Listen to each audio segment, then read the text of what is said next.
5, 6, 7, 8, 9. Kita ini dulu aja, approve dulu ya. Berapa lama lagi online? 1 menit lah, kita approve semua. Bentar. Hitungan 5 di approve semua ya. Bentar. 1, 2.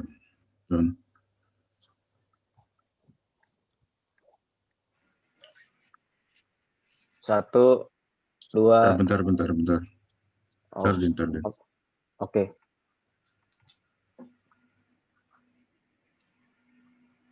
Siap, saya share dulu ini. Kembali ke sini, bentar. Ada revisi sedikit. Udah live nih. Oke.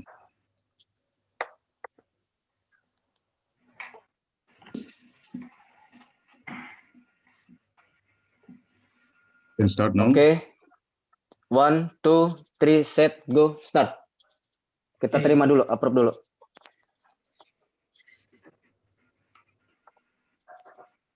Oke, Mas. I will start or wait?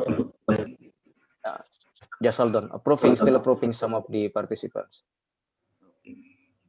Okay, for B.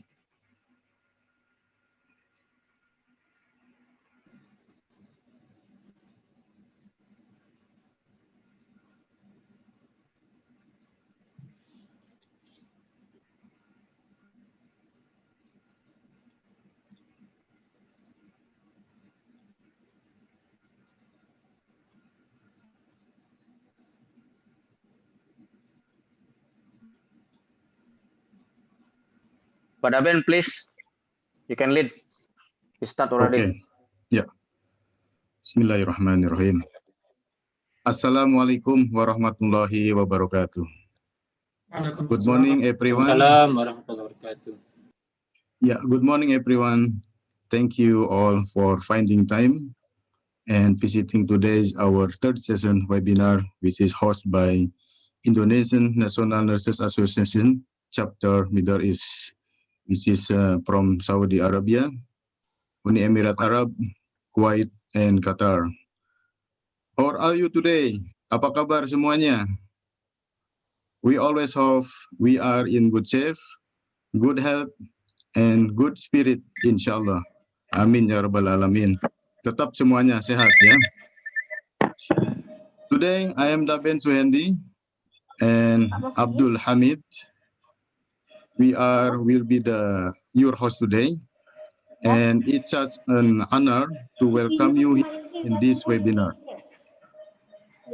My colleagues, have you ever wondered about our profession? Everyone will have the different way to reach their success. We are in nursing profession has the opportunity to be a success people in our career as a nurse. How to get the key and open the gate for this success? Let's see and hear from our expert today with two different perspectives. Great. Our topic today is how to be success in nursing career. And I'm glad to welcome our special speaker today, Pak Nur Hadi. Assalamualaikum Pak Nur Hadi, apa kabarnya? Waalaikumsalam Pak Daben, terima kasih. Alhamdulillah, Pak Nur Hadi already with us now. And our guest speaker, Mr. Janad, he will join soon, inshallah. Well, before we start, let me explain briefly how you can participate during the webinar. In this special event, we have several agendas as follows. We will have a parallel presentations and question answer session that will be in the end in the session to answer your questions. Everybody, please to register yourself in the available links. And then this is kindly be reminded, our safety is always priority. So everyone, please set up your computer in your proper and ergonomic settings to avoid any illness or injury. The participants, we are already having some list in our data. Kindly, this is another reminder for you. Whoever did not register, please kindly register to available link.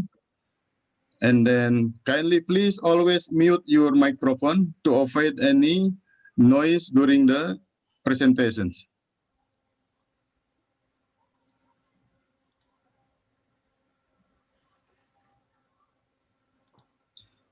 For all Indonesian nurses who need the credit points, inshallah, this presentation or webinar, we will have 2 free credit points.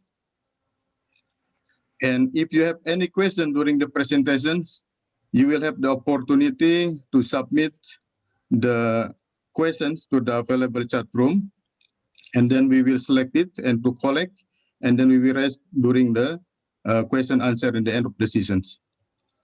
You will also have the opportunity to participate during the presentations. The presenter, they may ask you any questions, and our rule is you just answer by raise hand, which is available in the hand icon in your screen. Please stay tuned during the webinar. Your active participation is important through the sessions. Again, I remind you to always mute your microphone to avoid the background noises, and then to avoid the distract our presentations, as well as the listening during the webinar.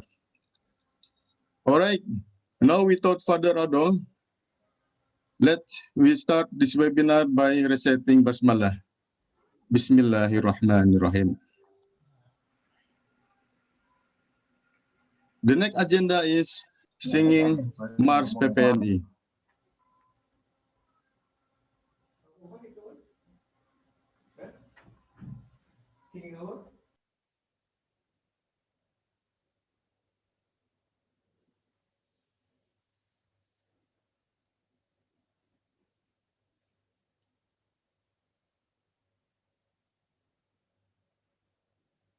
Pak Nudin, Mars PPNI, please.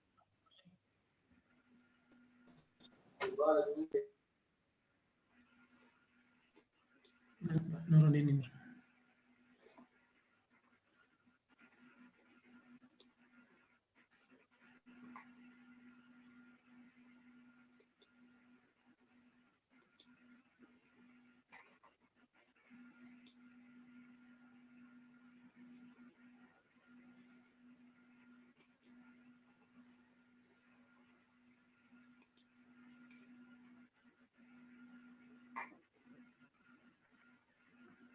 Nurunin monitor, Pak.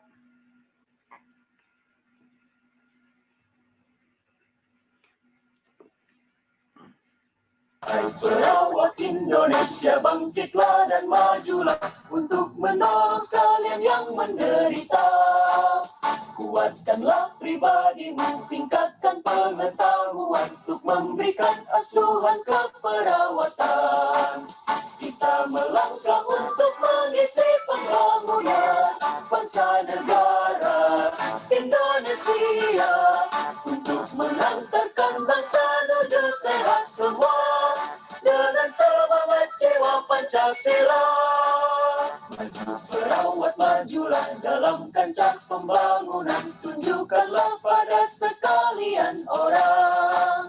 Jadilah perawat model kesehatan bangsa kita, jadilah teladan dalam hidup sehat.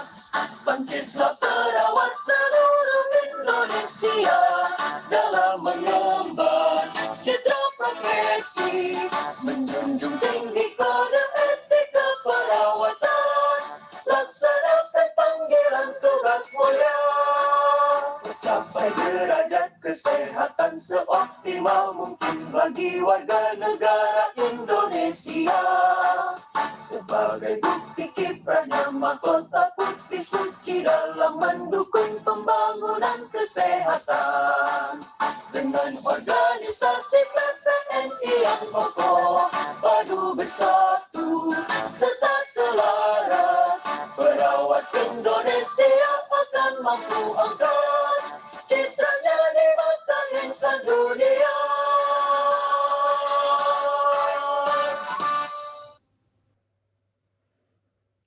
Yeah, thank you. Thank you. Now we will turn the time over to our presenter to highlight credibility and expertise on subject matter. It is now my pleasure to introduce our first speaker, Pak Nur Hadi. He is a phenomenally successful person who has worked in many international companies and institutions. As you can see in the screens, Pak Nur Hadi originally from Pati, Central of Java, Indonesia. And the last, he completed his education in the Master of Art. And then professional experience from 1990 until today, Pak Anur has really remarkable experience. And currently Pak Anur working as the lead nurse of occupational health here in Qatar. Pak Nur Hadi will talk about successful in occupational health nursing. Pak Nur Hadi, please, the time is yours, and allocation time is about 20 minutes. Thank you. Good morning. Assalamualaikum, everyone. For those people who are in Indonesia, selamat siang. And thank you very much for having me today. I will start sharing my screen. Yeah. For my presentation. Right. Can you see the presentation, my presentation? Yes, Pak Nur, clear. Yes. Okay. Again, once more, thank you for the committee for inviting me, for having me today to talk about the success in occupational health nursing career. Yes, this is not my choice of career, and I hope that what my talk today will be understood, because it is quite different than other nursing career, nursing profession. But I'll try to explain to you as clear as I can. And I hope that my voice also clear. Can you confirm? Yes, Pak Nur, very clear. Okay, thank you very much. Okay. Somebody is talking behind. Okay, I will start that. I will declare that I don't have any conflict of interest for this presentation. I have nothing to declare for this conflict. Right. Thank you very much. Before I start, I would like to tell you a story. This is a real story. Our experience here while working in Qatar.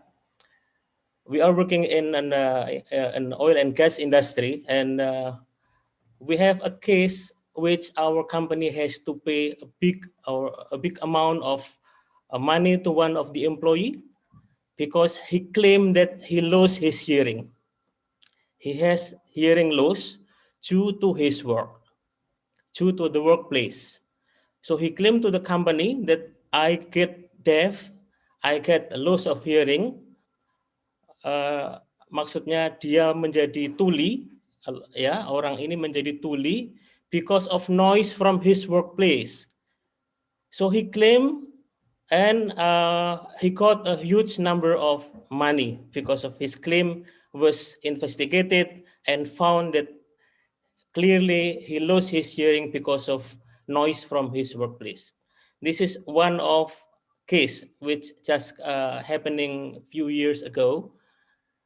And another story also, our company also was sued by the employee, by our employee, that he got disease because of his work.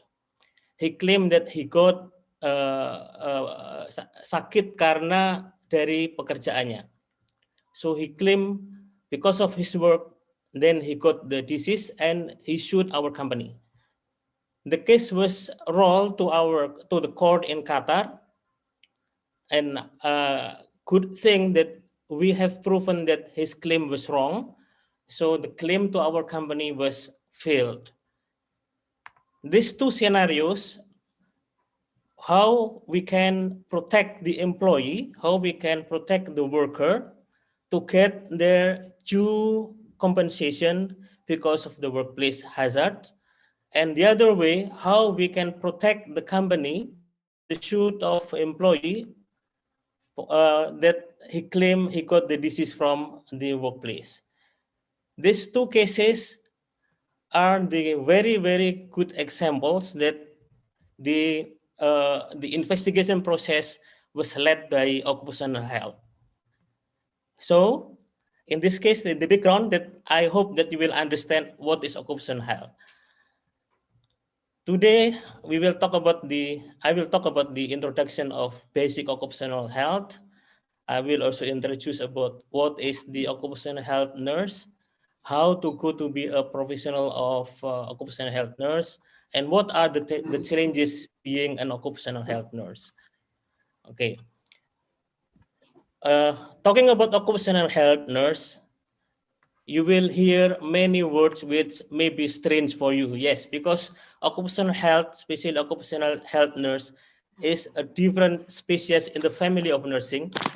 We are still a family of nursing, but we are another group of nurses which is not commonly we know about. We know nurses usually work in hospital. We know nurses usually work in the clinic, but for the occupational health nurse, usually we work in the company. We work in industry. This is, we call it in occupational health nurse. So some word which is like job, hazards, risk, assessment, fitness, law and regulation, maybe those are the words that will be commonly used in occupational health profession. So I will introduce you this some words that maybe it is strange, akan asing bagi orang yang biasa kerja di hospital, di rumah sakit. Tapi inilah yang sering kita pakai di occupational health nurses. Kata-kata ini, istilah-istilah ini, ya. Jadi ada hazard, ada risk, itu yang paling sering akan kita temui in occupational health world. The basic concept of occupational health, basically occupational health is talking or dealing with work and health. So, work may have an adverse impact on health. Jadi tempat bekerja itu akan mempunyai impact, akan memberi akibat-akibat yang mungkin buruk, mungkin baik terhadap kesehatan karyawan. The employee's health can be impacted from the workplace because of the hazards. Hazard itself is everything, anything that can cause harm. Apa saja yang bisa menyebabkan harm, what is harm? Itu disebut hazard.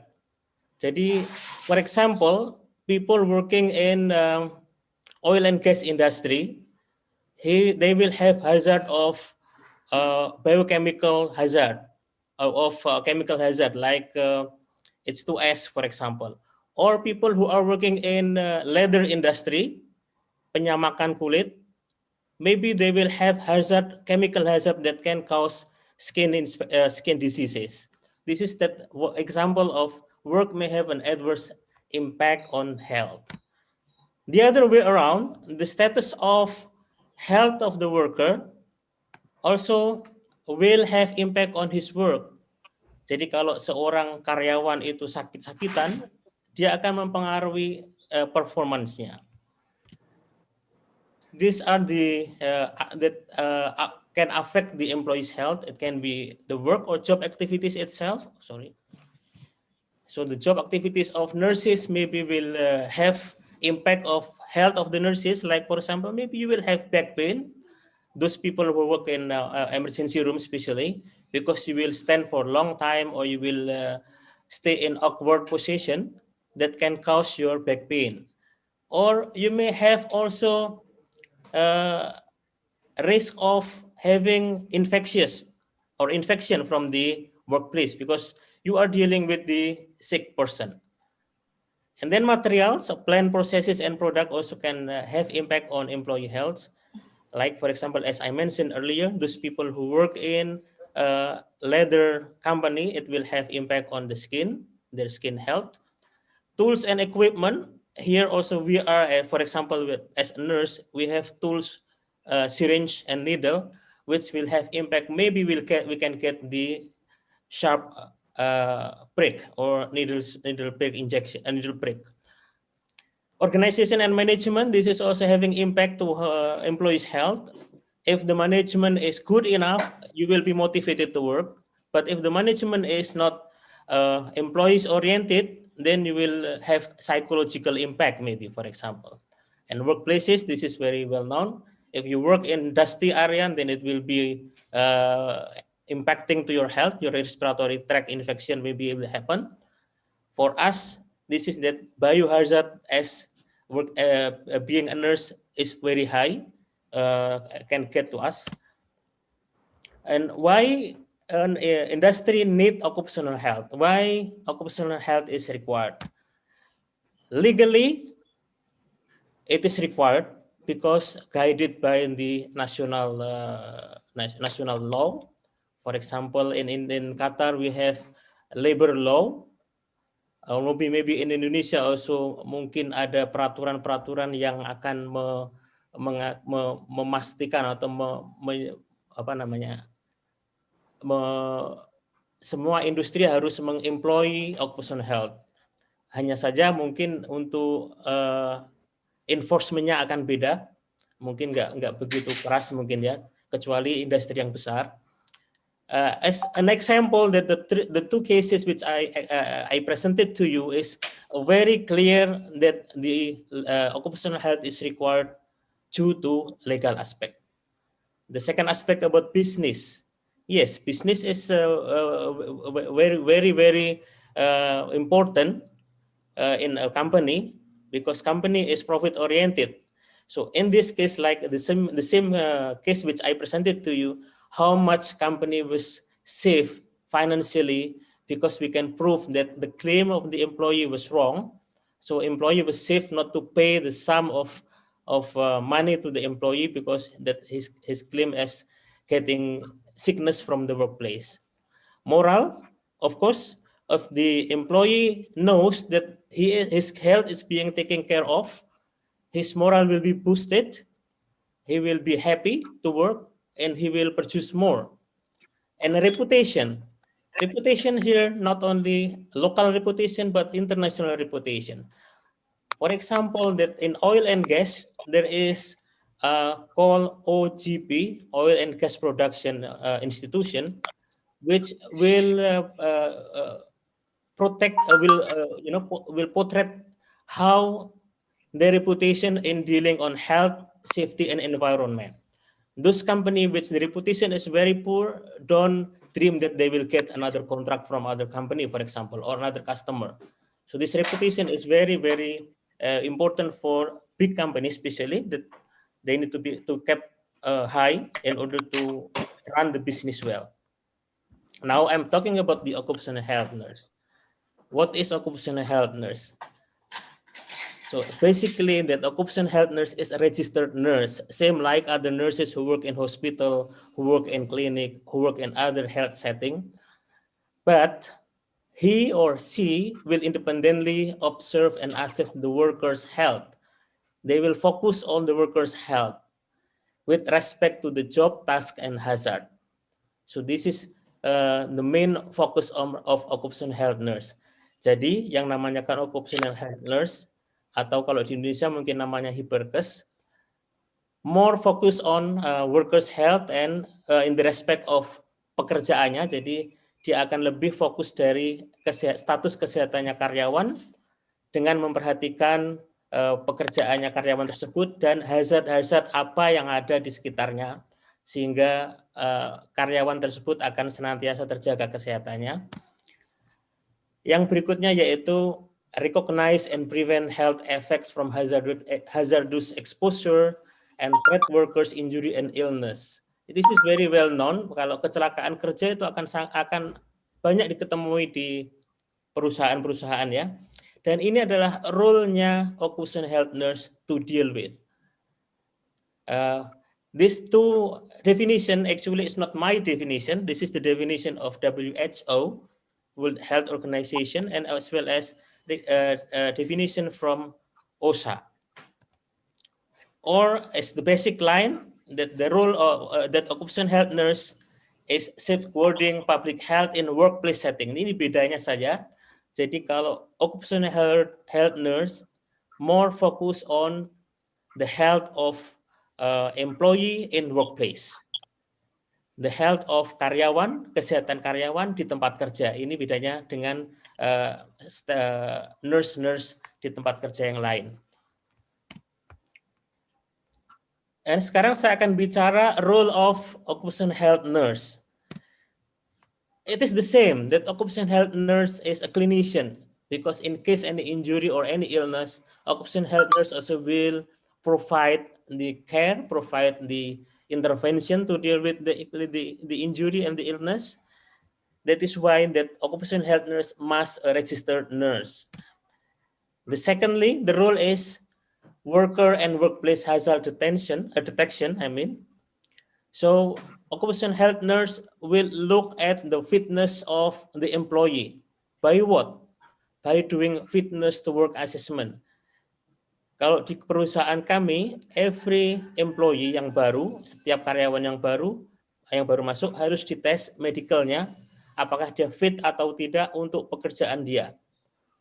Setelah itu, regularly also we will do the periodical medical check-up. For example, if he is operator or he is working in the field, we will do every 3 years periodic medical. Or if he is on the office base, every 5 years we will do fitness assessment, fitness to work assessment. As well as that those who are aged more than 50, we will do every year. The second way of detection is through risk-based health surveillance. Ini maksudnya adalah orang ini, karyawan ini pekerjaannya apa, risikonya apa saja. Jadi berdasarkan risiko ini akan kita lakukan pemeriksaan secara reguler. For example, sebagai contoh adalah firefighter, pemadam kebakaran, petugas pemadam kebakaran. Dia akan kita tes annually, setiap tahun dites kesehatannya, dan juga termasuk pendengarannya. Karena pendengarannya ini akan penting untuk mengetahui apakah dia expose dengan noise ini mengganggu kesehatannya apa tidak. Juga untuk employee who work in the production side. Usually in production side, the noise is very high, which we need to monitor his hearing or their hearing. We need to monitor on annual basis. The third role of occupational health nurse is as health promotion and risk reduction. So we have to do also health education. We need to conduct some events or to promote any health aspect, as well as we will deal face-to-face or one-to-one health promotion or health education.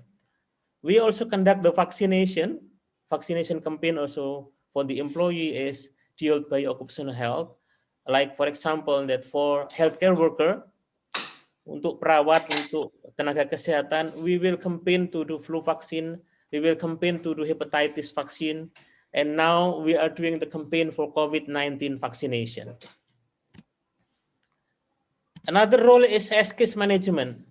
Case management here means that we will follow up any cases that affect the fitness of an employee for a period of long time, more than 2 weeks, for example.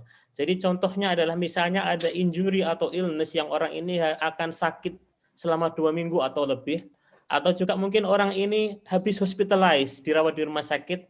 Ini role of occupational health untuk follow up sampai orang ini bisa kembali bekerja, return to work.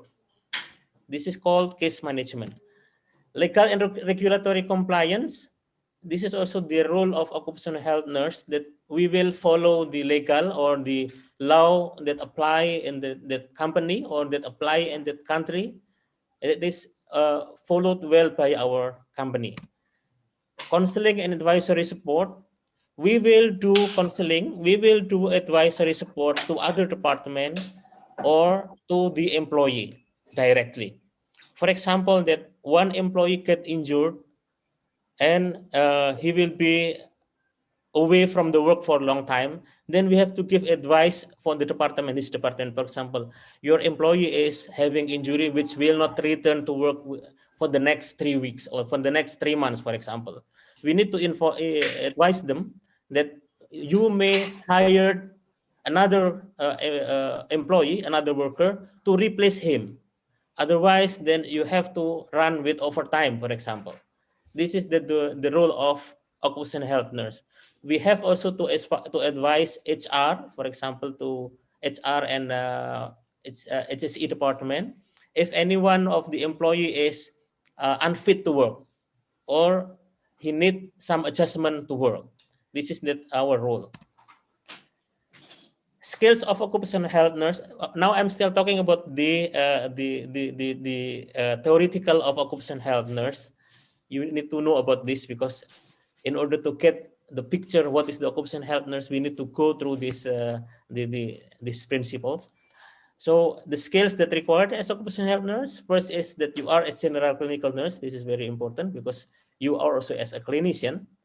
So you have to have the background as general clinical nurse.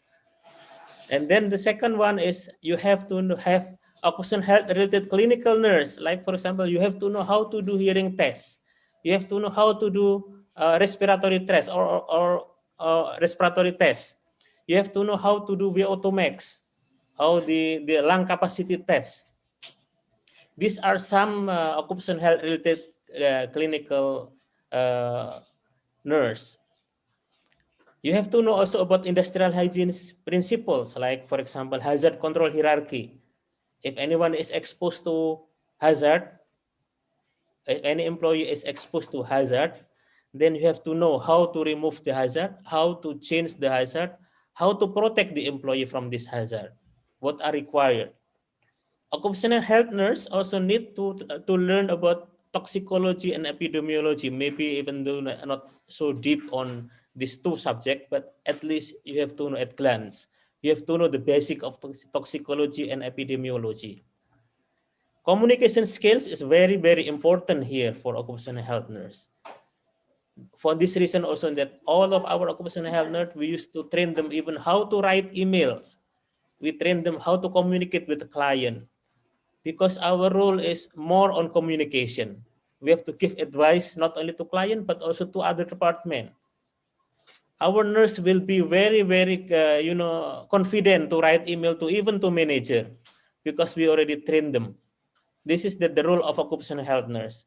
Communication skills is very important here.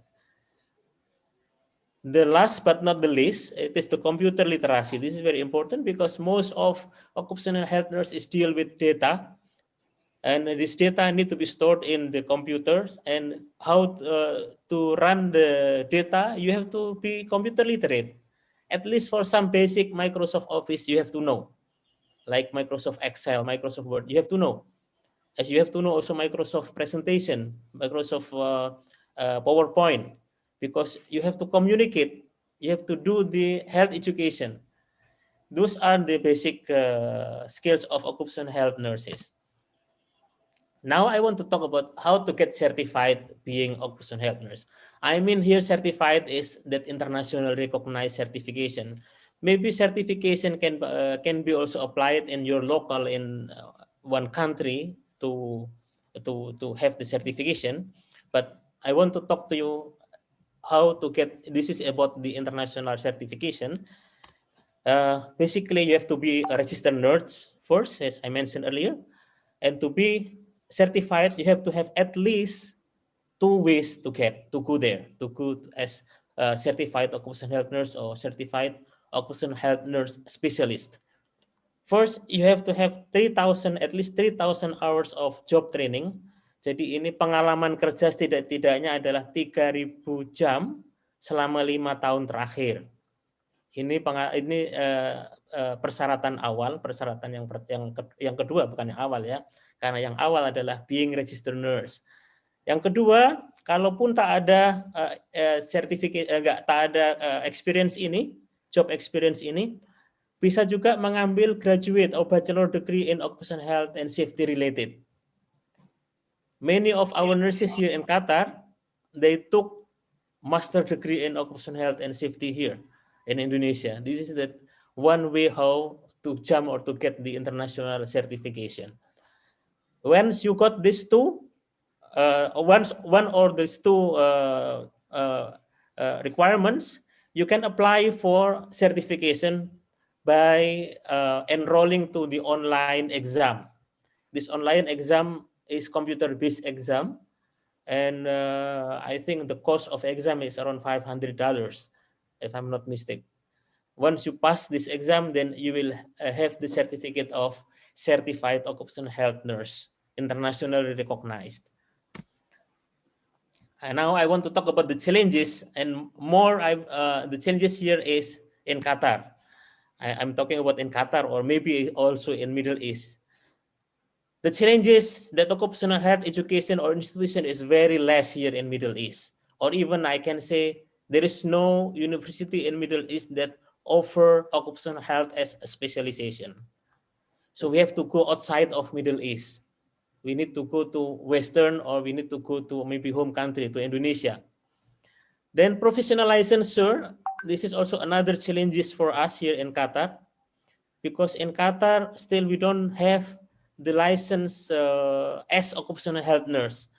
Ministry of Health Qatar still has no license for occupational health nurse. It is still being processed. We do not know when it will be available, but until now still no professional license issued by Ministry of Health Qatar. Law enforcement, this is that still not very strong enforcement that all the institution, the company to have occupational health nurse, maybe only in that middle and big company only that has to have the occupational health nurse institution within their company, within their institution. And I do not know in Indonesia, how is it? I think maybe also the same, it will be the same, that the law enforcement is still not that very strong, unlike in Western country, which every institution, with the certain number of employees, they should hire one occupational health nurse. The other challenge, the last challenge, is skill training. This is similar to with the education. Skill training for occupational health nurse also is very difficult to get, especially in Middle East. To get skill training in occupational health is very difficult. Not every institution or not in every country they will provide the skill training. Even for hearing test, for example, some of our nurse will take the specialization in hearing test in another institution until US in America to get the certification of hearing test. These are the challenges in being an occupational health nurse. And how to be a success? It is very difficult to answer, but also very easy to answer. There are two ways, because to be a success, it is a very broad, and it is applied to all profession. It is not by chance that on being an occupational health nurse that there is only one key to go there. No, it is the same. To be a success, there are some steps that I can share with you. This is also the personal experience, and also that commonly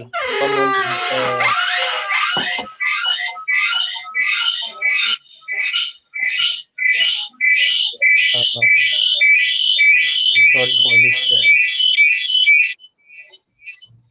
Okay, I will continue. So the first, how to be a success is continuous learning. Yes, this is the very basic requirement, very basic modality that to be a success. You have to be continuous learning, not only learning in the institution, not only learning in the educational institution, but also learning while you are working. Jadi harus selalu belajar, tidak hanya lewat perguruan tinggi, tidak hanya lewat pendidikan, tetapi juga harus belajar selama bekerja. What are the common practice and the best practice in the world of your profession? Itu harus selalu kita pelajari dan kita apply-kan, kita praktekkan. Continuous learning in the first. Second, set goals. If you want to be an occupational health nurse, for example, set goals. How many years that I'm planning to have a certified occupational health nurse? Then you have to prepare and set the goals. You have to make objective on it. You make to prepare in step by step first year what you want to do, second year what you want to do, and so on. This is the way how to be a success. Second, self insight. I mean here is selalu merefleksikan diri. Jadi selalu melihat ke diri kita, what is our capability now and what I want to achieve. Selalu in positive thinking. Even though people will talk something bad, something not good about our profession, selalu in a positive. I will achieve to be an occupational health nurse or to be another nurses. Just be positive that you will achieve. Even though people will say maybe a negative way, stay focused on positive way. Show and don't tell. I mean here, if you are already working, you are already employed, show your work, show your capability, show your professionalism. No need to tell that I'm a professional nurse. No need to tell that I'm a very expert. No need to tell, but show your work. Show to your supervisor that you can do the work. Show to your friend that you can do your job. So this is the way that how to be a success. Because no need to show, no need to tell everyone. If you will show it, people will recognize it. Communicate well. I mean here, if you have a certain skills, certain knowledge, communicate when your institution is looking for certain task. Tell them I can do this job. Tell them that I have this expertise. No problem. You can be boast. You can boast yourself in this way. Gain trust. This is the same.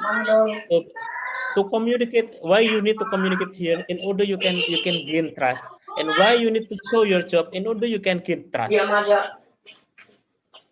Nih. Okay, and at glance that the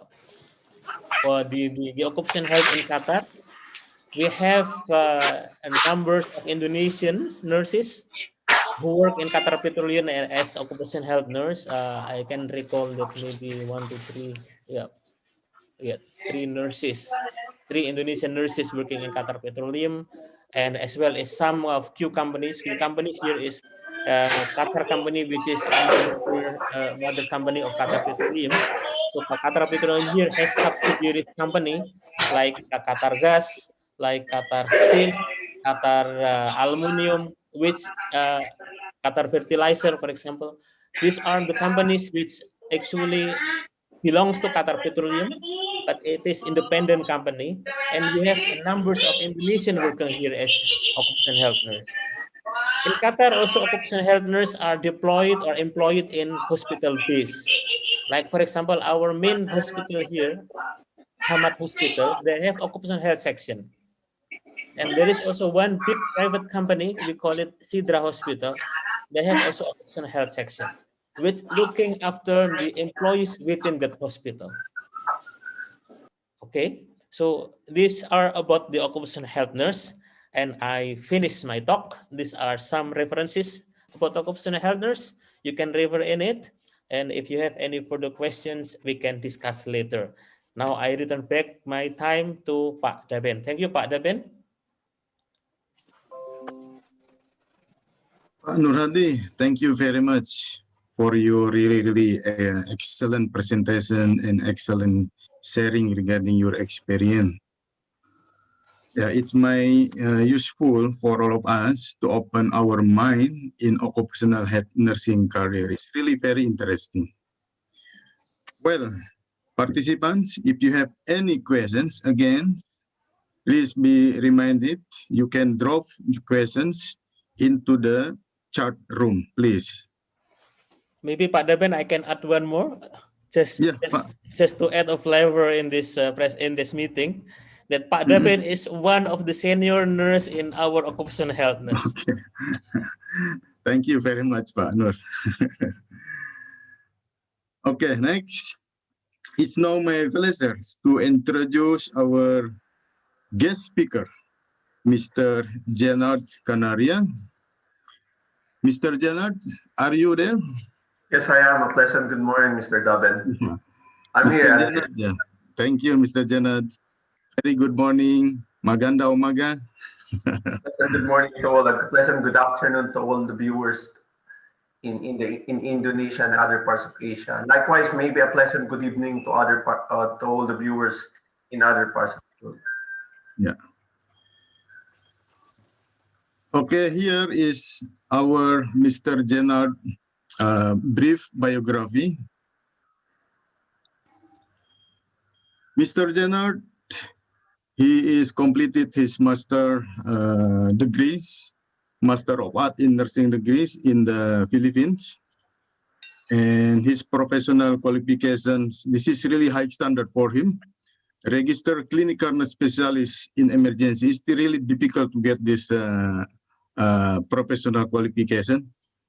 And briefly, for the professional experience, is more than 20 years, Mr. Jenald, in his field as the clinician specialist areas, clinical auditors, as well as he was also expert in the Medivac, life Medivac, in offshore, emergency ambulance. I think all fit, including in the training sector, into the training section also, Mr. Janet has achieved his success. We are now want to see and to hear regarding your insight on career in the emergency service, Mr. Janet. Okay. And your allocation time will be 30 minutes. Okay. Please, the time is yours. Thank you very much. Can I just share my screen right now? Yes, please. Okay. So before I will officially start, I want to say a pleasant good morning to all again. Firstly, I would like to acknowledge and commend all the committee members of this Middle East Indonesian National Nurses Association for inviting me over, headed by their Chief Executive, Mr. Ria Budi, for initiating this educational webinar, and of course, from the moderators, as they have introduced me, in particular, Mr. Daben Suindi and his partner, Mr. Abdul Hamid. My name is Jainal Ganaria. I'm happy to extend and sharing this time with you all for the next 30 minutes discussing about nursing career in emergency medical services. Let me go back, just hold on. I need to share.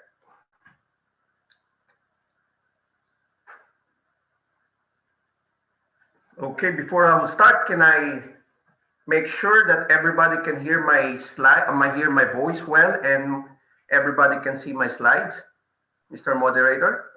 Yes, Mr. General, very loud and clear, and your presentation also very clear. Okay then, so career in the emergency medical services. So this is the topic actually. Before I start, I would like to declare or disclose that I don't have nothing to disclose or no conflict of interest. I was advised and requested as the result of our meeting with the committee members that I'll be discussing the following. So we'll say something about success and accomplishment. Just a brief discussion on what are the models that you can use to have a successful career. And the main topics we'll be discussing about emergency medical services. What is emergency medical services? What are the pathway or the career pathway in EMS? And also I was asked what are the elements from a personal perspective to become successful in EMS. And to conclude, or before concluding, my final statement in the later part will be connecting the dots. I'll discuss it later one by one. Okay, success and accomplishment. Actually, let's define what's the difference between the two.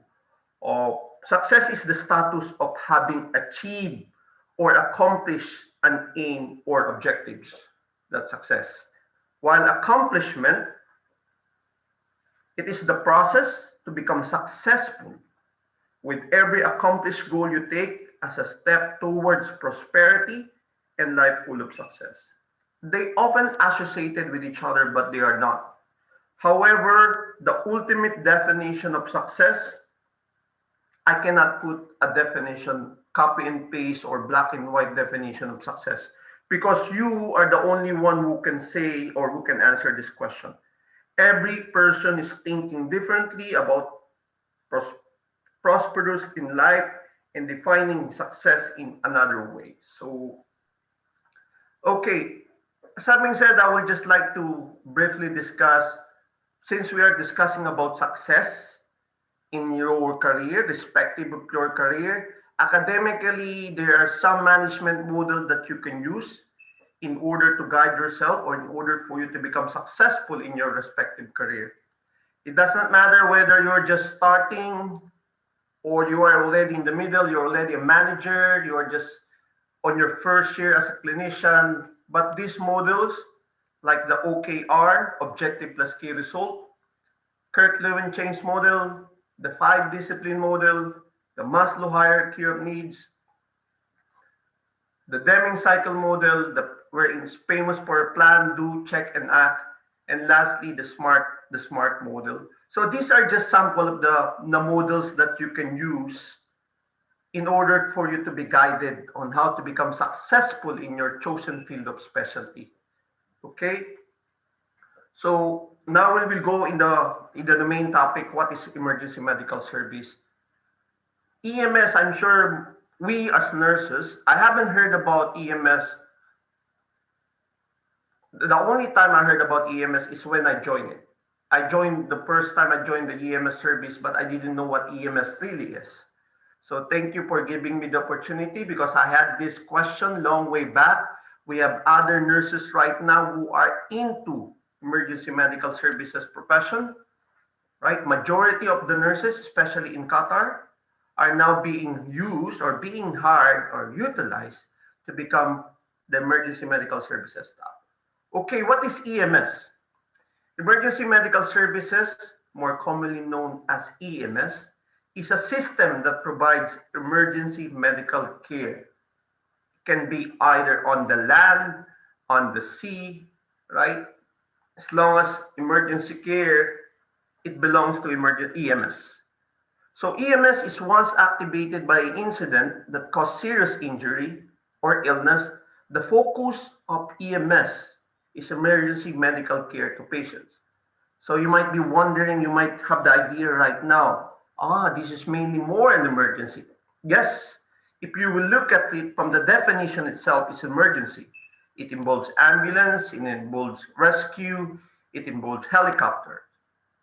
EMS serves as a bridge between the scene of emergency and the hospital. Okay, let's move on. So as you can see here, EMS is not working on an isolation, right? It is working together or integrated with other services and systems to maintain and enhance the community's health and safety. So it involves healthcare, it involves the public health, and also it involves public safety. Because EMS responders or providers respond to all kinds of emergencies and all kinds of hazards. They often work shoulder to shoulder with public safety colleagues or colleagues in the law enforcers and fire services, but the main primary action of the EMS is to provide emergency medical care. So I'm hoping that you're having the idea now. It's not just a simple, you call the ambulance driver and the ambulance crew will arrive and they will transfer the patient to the hospital. Okay, so just to give you some idea, this is the international symbol or logo that we're using as an EMS provider. So 6 sides represents detection of emergency or diseases, reporting of emergency, then responding to case of emergency, and number 4, the on-scene care, number 5, care in the transit, and number 6, transfer to definitive care. So some of you may have seen or familiar with this symbol because it's now being used internationally or worldwide as an EMS personnel, as an EMS system. Okay. Remember, I did mention about EMS.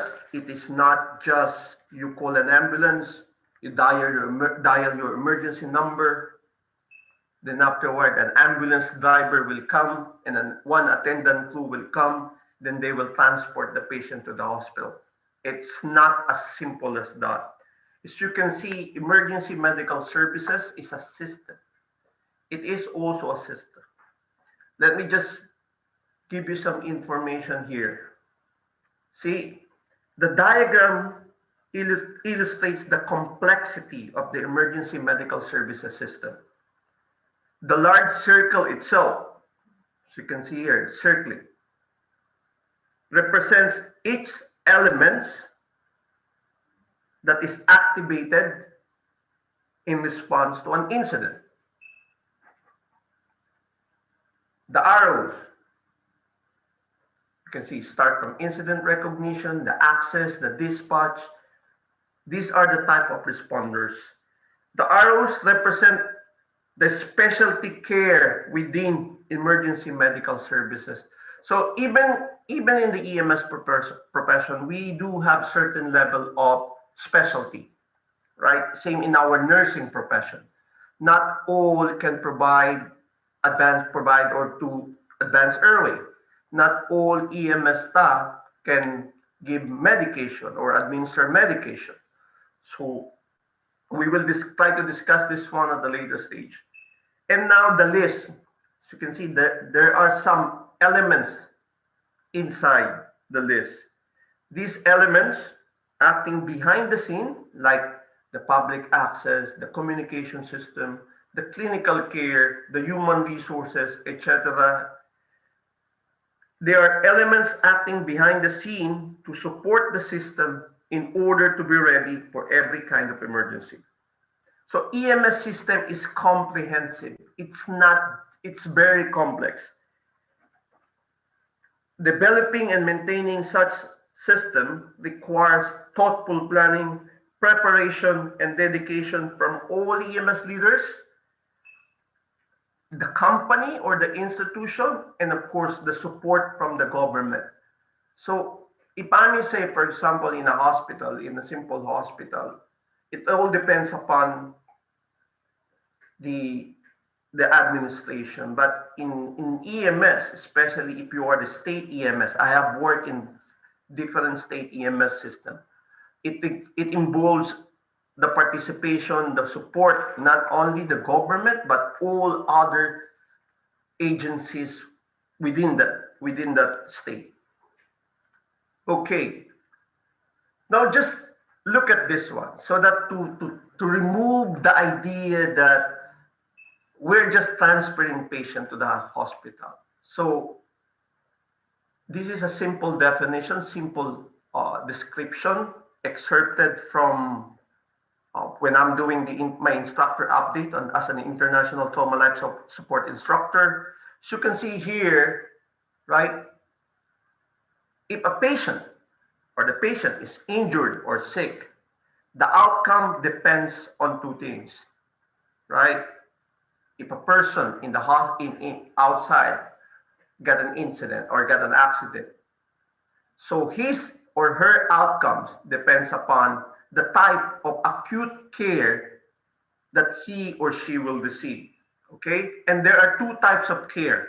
First one is the pre-hospital care, and the second one is the hospital-based care. So how important the EMS system or the EMS? This diagram or this picture represents or speaks a lot to know the importance of EMS service. So your outcome when you get injured will depend on two things. Having said, the pre-hospital care or we EMS services staff and the hospital-based care system. It is a collaboration. It's a continuous system. So you cannot. It's like when I'm teaching ACLS, we do have such thing as chain of survival. It's like a chain. The outcome of the patient, of the injured patient, will depend on two things: the care provided by the EMS personnel and the care provided by the hospital. Okay. So to give you an idea, for example, imagine yourself, right? You are one of the EMS staff. You receive a call. There's a cardiac arrest. 155-year-old male patient. He is on the parking area, and you, as the EMS staff, responded to the scene. Right? So can you imagine here treating a cardiac arrest patient on by these two personnel, wherein everything will be given at the scene, starting from chest compression, medication administration, and defibrillation. So that's EMS. On the other hand, in the EMS service, like in the nursing profession, right, it requires continuous updates. We need to address the technology as well in order for us to be updated with our services. So, as I mentioned here, usually, and when they're in a cardiac arrest, in a hospital setting, it's being done by at least 4 medical staff. But in the pre-hospital setting, most of the time is being done by 2 EMS providers. So I'm hoping that it gives you an idea now what are the levels of training, what are the skills required to become an EMS personnel. So it's not just simple taking the patient, putting him at the back of the ambulance, and transfer him to the hospital. Okay? So just to give you an idea how complex and how challenging EMS is. Okay, there are some, now we will be talking about emergency medical services career pathway. In order for us to become successful in the EMS service, same like in our nursing profession, there is such thing as a scope of practice, right? Scope of practice is the description of what a licensed nurse or licensed individual can legally do and cannot do. So somehow in some majority of the EMS service around the world, they are required to get a license or to require a license. So having a license first, in order for them to get a license, what is license? License is the formal recognition by a regulatory agency that a person needs to meet all the requirements and qualifications to practice in EMS. So you need to have a certain level of education, okay? It goes from basic to advanced care to critical care level. Certification as well. Usually this is the additional. It does the basic training education, it doesn't end from there. You also need to attend other certifications in order for you to become specialist or specialist and expert in the different levels. So credentialing is just a requirement by the company or the institution that will be hiring you. But at the end, as you can see here, I have a question mark here. What does it mean? Right? It does mean in the EMS profession, there are also career pathway. And what are those? We'll try to discuss it. And at this, in relation to this, I have asked our moderator in order for me to get some idea, because there are different pathways in the EMS in nursing profession. Similarly, there are also different specialty or field of specialty in the EMS. And also, you might be wondering, what is the importance of me in putting in my presentation about this letter F, two symbols, Facebook and LinkedIn, because this is important in my next few slides. Mr. Moderator, as requested, can I just stop sharing my slides? And I would like to ask our viewers, let me just have some idea. Okay. Hi, Pleasant. I want to say hi first. Yeah. Okay. We have 4 slides, actually. We have 4 groups. As requested, Mr. Moderator, I would like to see amongst the viewers who are in the education field or academe. You don't have to say anything, just raise your hand. Can I see on the first group? Their videos are off. Yeah. Mr. Moderator, can you please? Okay, I will guide to all the participants, semuanya yang hadir di Zoom, siapa yang memiliki sosial media, Facebook, dan link in. Cukup dengan tunjukkan tangan ya. Ada option icon reaction di situ, tolong pilih tunjuk tangan. Ayo, jangan malu-malu. Everyone please to raise your hand who has the media social in Facebook as well as in LinkedIn. Yes. Just raise your hand. The I have option to both. raise, yeah, I have both. I have Yeah, also. They started all. Okay, my colleague, Mr. Abdul, can you check how many of them who raised the hand, including myself? Yeah, okay. Okay. 1, 2, 3, 4, 5, 6, 7, 8, 9, 10, 11, 12, 13, 14, and 15. 15, 16. Okay, that's good to Okay, know. the total participant here is so 82. So only 15. Anyone else, please raise your hand. But I thought all of Only- us we have Facebook.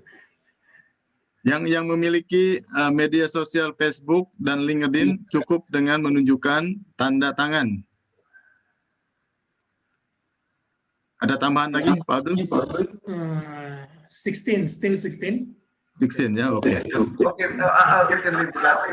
Now I just want to know who are in terms of career pathway.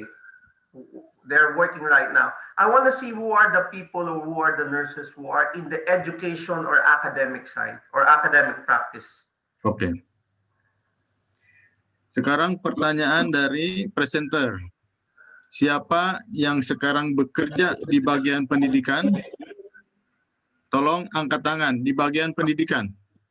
Di struktur pendidikannya yang sebagai tim pengajar, edukator.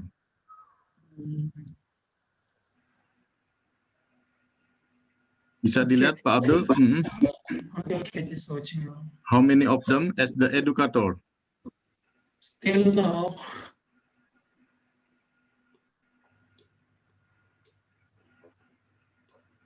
Well, I guess that will be okay. And Yeah. and lastly, and this is my last question, anyone who is on research or quality improvement or audit? Okay, the next questions from our presenter. Pertanyaan berikutnya, siapa yang bekerja atau terlibat dalam hal penelitian atau research? Tolong angkat tangan.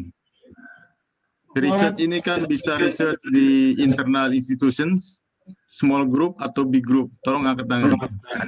1, 2, 3, 4, 5, 6. 6 ya. Okay. Well, that will be okay. And what the message that I'm trying to tell here, Mr. Moderator, thank you very much all for participating. Really appreciate the message that I'm trying to say to extend here.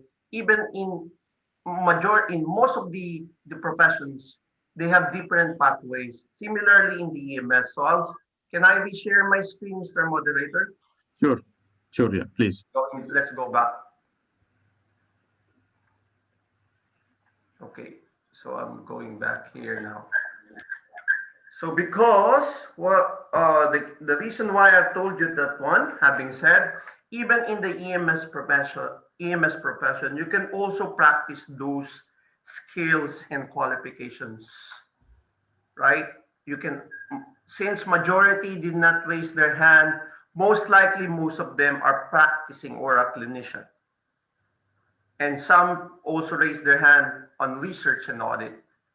And I've seen many hands being an educator or in the academic or education background. And maybe some of you guys or some of the viewers are also in the leadership and management. So the message here is even in EMS, there are challenging pathways or there are challenging areas of specialty or field of specialty that you can go into. And I will be sharing those things to you. At the same time, what are the minimum qualifications to become an EMS provider? So I did mention in the beginning, in the EMS, you need to have basic certification. As a nurse, majority of the EMS staff now here in the Middle East, even in particular in my institution, which is Qatar Petroleum, all of the EMS staff are nurses, right? This is their basic certification. However, in order for you to become an EMS personnel and work in the ambulance service, you need to attend lab courses and you need to be certified. So this, just to give you some information, during my days, I have attended these three basic and hierarchy of levels of education. Started with EMT, we call it Emergency Medical Technician Basic. I had my intermediate, then I have my paramedic levels. Likewise, in my profession, I also attended numerous life support courses, starting from basic trauma courses or advanced trauma courses and advanced life support courses. Name it, pediatric, adult, geriatric, and even obstetrics. So additional one, you want to go to a little bit, step up a higher qualification, you need to attend certain training like specialist pre-hospital emergency resuscitation, which specialize in emergency resuscitation. Okay, more on resuscitation. Other courses like emergency disaster, the MCI, stands for mass casualty incident, safety, health and awareness, and other things that you need to become successful in EMS career. So these are the basics. Just to give you an idea, during my day, this is the current one. If you are practicing EMS, if you are applying or gearing for certification and license, this model is being used, or this is being adopted from USA. This is what their educational and certification levels they're doing.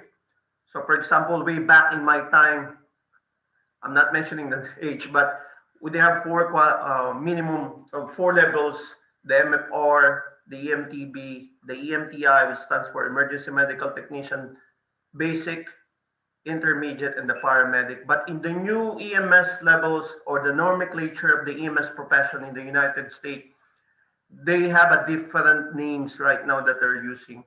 Like the EMR. The EMR, this is the basic or the first aider level. So to give you an idea, the emergency medical technician, the EMT are these are the EMS staff that can give certain medication. Then advanced medication, which belongs to AEMT, advanced emergency medical technician. And lastly, the highest level, the paramedic, which also has different subspecialties. So these are just the levels. These are the levels of EMS system. Okay. So to gives you an idea, it's not being a nurse in our profession. It doesn't stop from there. We need to have a level of training, certain level of educations that are required in order to be allowed to practice in the EMS service. Okay, same again in research and audit. My tip is we have so many things, so many opportunities in the EMS service. You can also do your research and audit.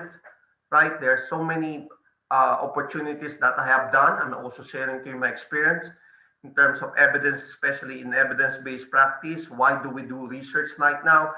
I do know some of you, or some of my colleagues just had their qualification in the master's degree. Now, my challenge to all of you, or those who will be taking master's degree, where is your research study? Does it end in the university that you are studied, or it's now being used, or you can also use to your profession? So in the EMS, in research and audit, you can go with the evidence base, you can go with the clinical audit, right? The formulation of clinical guidelines and procedures, and a scientific planning committee. So there are so many ways on how to practice or go into this qualification.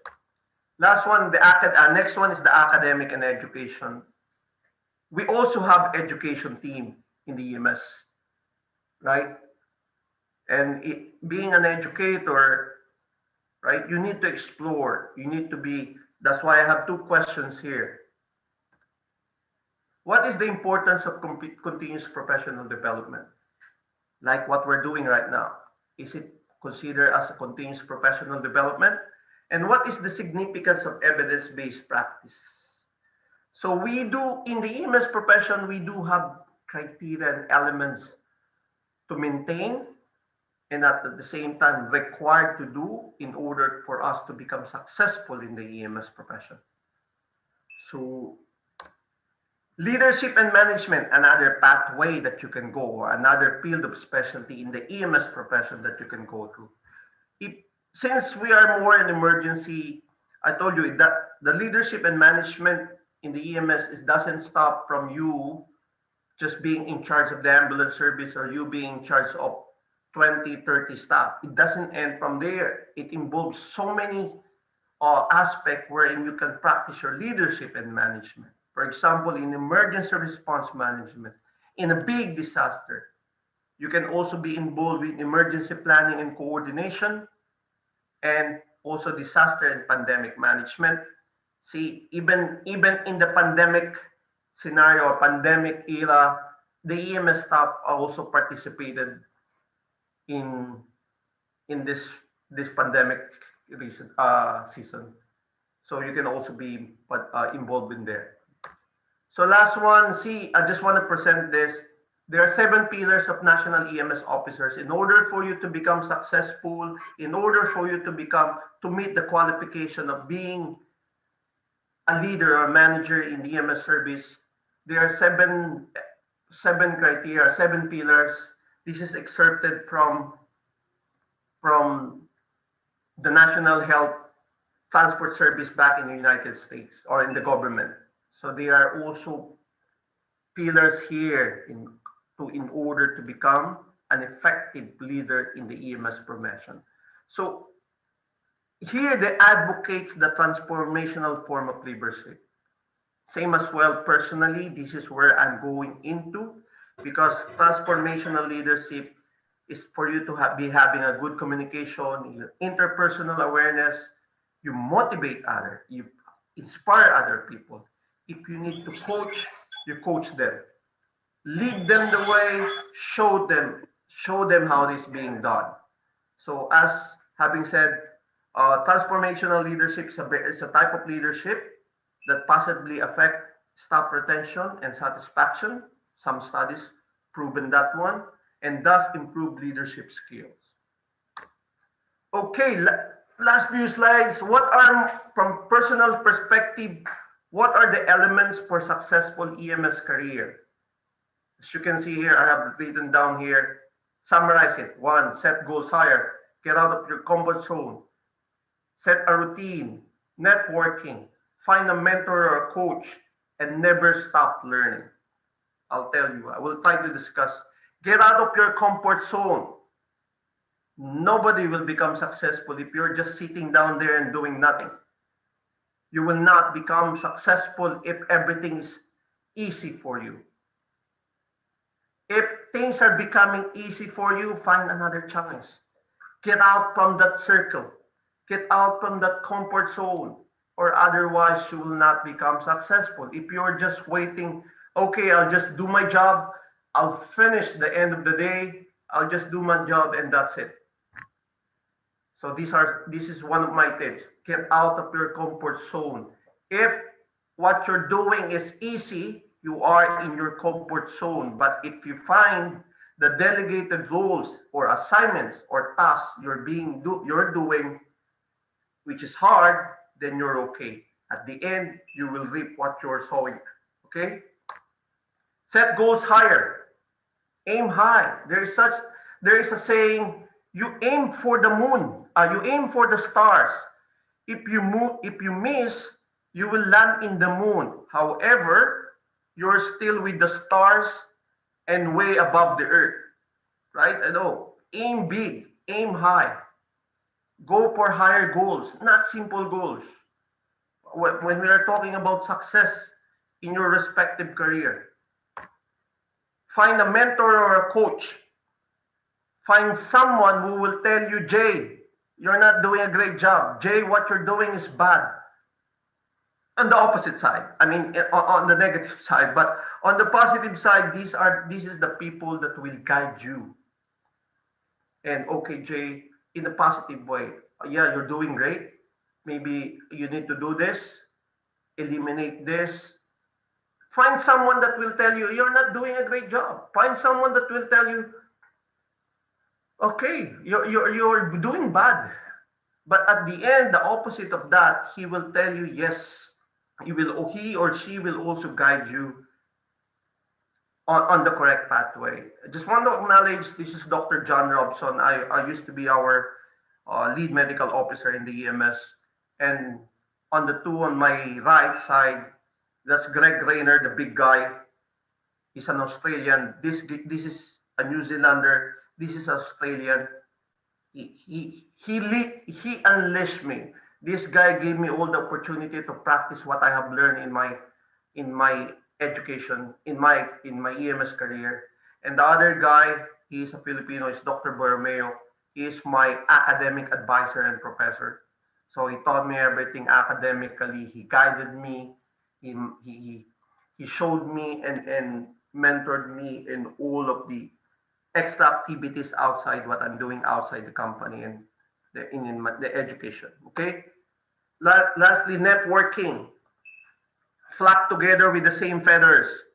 That because, say for example, find a group, find someone whom you admire, that he or she is already on the position that you want to be. It does not matter whether when you are 21 years old, you are 31 years old, if you are 45 years old. If you idolize somebody, maybe he's 50 years old, try to be with him, try to go with him. But the challenge is he cannot just invite you. You need to go with his level.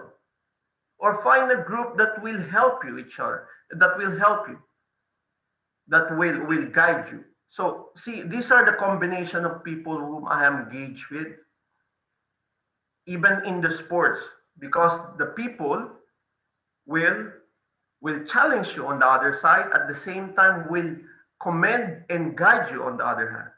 So find someone that you're doing the right. Find someone or a group that with the same interest. The reason why I asked the Facebook and LinkedIn, if you have time to go on Facebook, Facebook is designed for a group of people who wants for enjoyment, for satisfaction. How about LinkedIn? LinkedIn is a professional group wherein you can network and find the same group of people that belongs in the same interest on what you're doing. So now maybe you need to look as simple as that. Facebook, okay, I have, but I also need to have a LinkedIn in order for me to network with others with the same feathers, with the same profession. Okay, set a routine. Simple. If you don't use it, you lose it. Again, I want to emphasize, you had your qualification, but if you don't use it, you will lose it. Believe me. So set a routine. And last, on some of my tips, the elements of successful career in EMS: never stop learning. Albert Einstein says, or quote, once you stop learning, you start dying. Medical profession is continuously evolving. It needs to be updated, right? Even in an evidence-based or CPD, what you have known 5 years or 10 years back is no longer existing as of this moment. Okay, so never stop learning. Lastly, to conclude my talk or discussion, I want to quote Steve Jobs. You cannot connect the dots by looking forward. You can only connect them by looking backwards. So you have to trust the dots that will somehow connect you in your future. What does it mean? Let me tell you, whatever you're doing right now, whatever your initiative right now. I remember when I first had my EMTB course back there, right? Back in 2000. I told my wife, my instructor is a white guy. He's a Western guy. It was my first time meeting someone like him.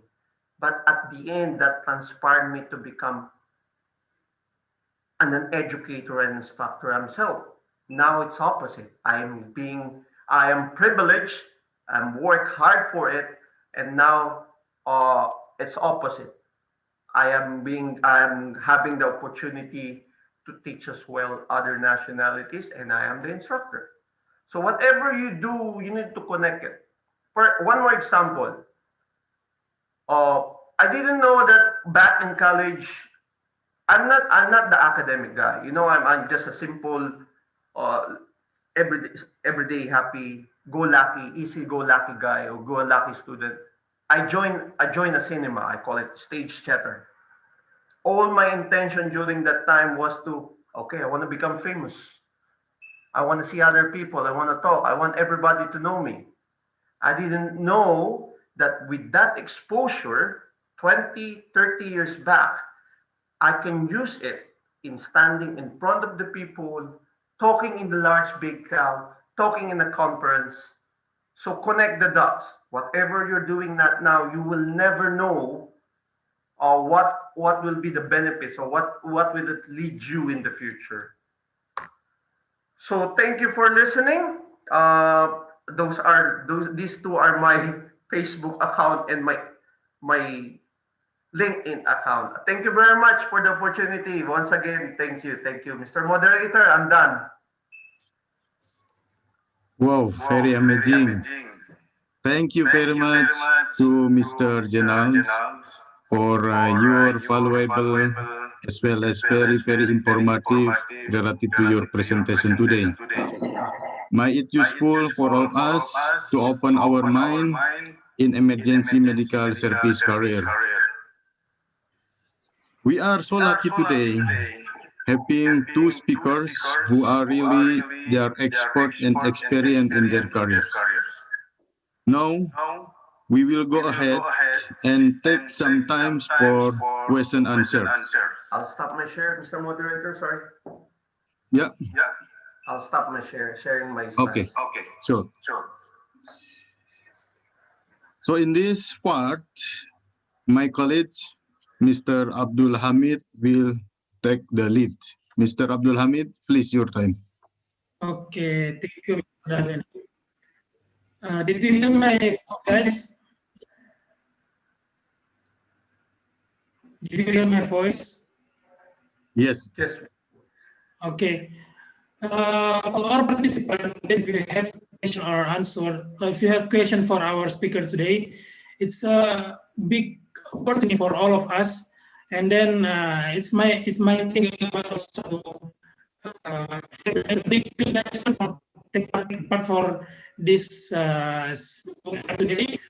This amazing presentation for our speaker today. Both of them is really amazing nurses.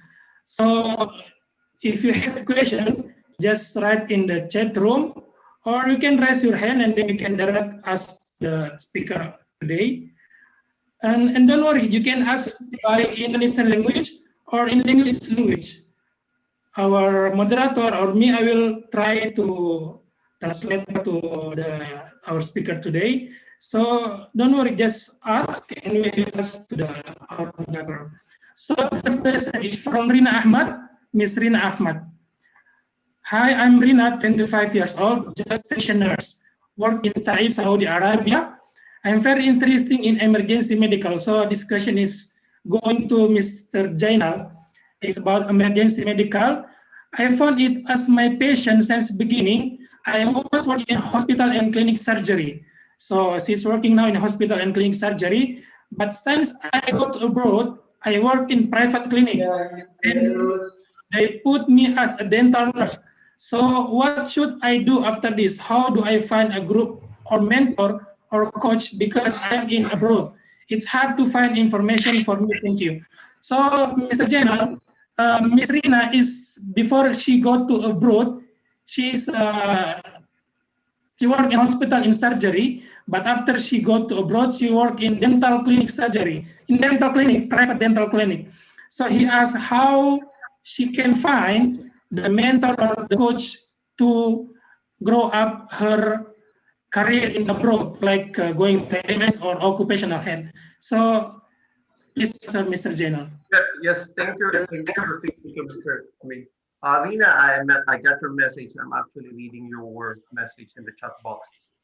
Well, first and foremost, I would say you can start by linking with me. Yeah, you have my email ad. You can ask anything you want. I can advise and give you some information about EMS and how you can transcend to a different level if you want to push through with emergency medical services. And another one, I believe we have many Indonesian nurses as well who are in the same profession, in the same group, where you can link into and ask them for some advice. So emergency happens anywhere, everywhere. I told you. There are some there they are designated staff only in a non-medical setting who are assigned as a first aider or emergency provider because they have the background. So considering you have the eagerness and you have the enthusiasm to learn as well, you have so many opportunities. We can guide you with the basic EMS education where you can find site and just reach out to us. But it's okay. There are some groups who are engaging or inviting everybody to be involved in emergency medical services. Having said, to start with, you can start with myself and other Indonesian nurses, especially here in the same organization that I have, who are involved in the EMS service. I hope I answered your question, Rina, and all the best there, be safe. Okay, thank you so much, Mr. Jainal. So for Ms. Na, you can keep contact with Mr. Jainal for in his Facebook or LinkedIn. So the answer is you just keep contact with Mr. Jainal for the information, next information. But Mr. Jainal, can you tell us about your before you go to abroad as IM as nursing? Can you tell to us your profession or your career in Philippines or before you go to in emergency medical service? Because I'm actually wondering also how you get your emergency service now. Because all of us maybe so interested about the EMS, but our basic career now is like in hospital or in clinic. So let us know about your journey also. Thank you, sir. So, Mr. Abdulhamid, you're asking me about connecting the dots. Okay, let me just go back to the history. During my era, it was nurses back in the Philippines. When you graduate having a nursing profession, it was so difficult to find a job.